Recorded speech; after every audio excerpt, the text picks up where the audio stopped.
Hello, everybody. My name is Salim Reddy, and this is my photo essay number 2 on suburban sprawl.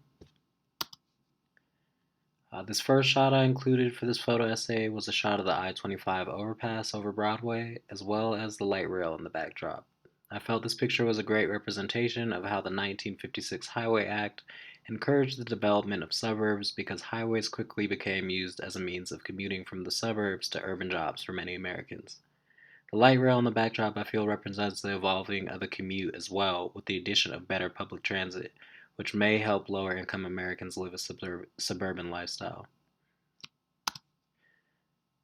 The second picture I included was a shot of the community that I live in over in Centennial near the Southlands Mall. I felt this picture was representative of how the Housing Acts of 1937, 1949, and 1954 led to the developments of more homeowner communities like that of Saddle Rock Ridge that I live in.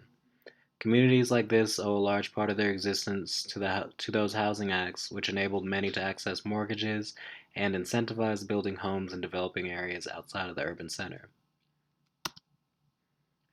The third picture I included was a shot of the Park Meadows Mall in the suburb of Lone Tree, Colorado, south of Denver. I thought this picture was a great example of suburban sprawl and the notion of a centerless city, as well as rampant consumerism, which I see daily when going to work at my job at a restaurant in the Park Meadows Mall.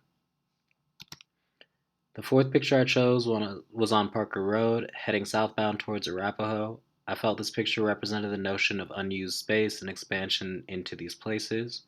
When I first moved out to this area 6 years ago, the development was still limited, and it has definitely ballooned, and the sprawl has been evident since.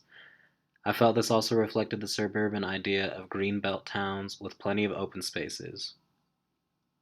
As you can see in the backdrop, I mean, it's really a lot of undeveloped land, and I think that the sprawl is going to continue to kind of work into that. Some of this is the Cherry Creek Park as well, the Cherry Creek State Park, which I think is also an idea that was born out of suburbs with large green spaces and parks as well. This final picture is a picture of my father, who happens to be a black man and a homeowner as well. I felt this picture was very important to me when reading about the redlining practices of many major financial institutions and the outright racism that was prevalent in order to prevent black homeownership in this country for so many decades.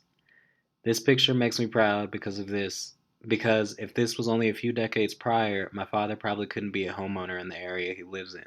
To me, this picture speaks to progress and resilience.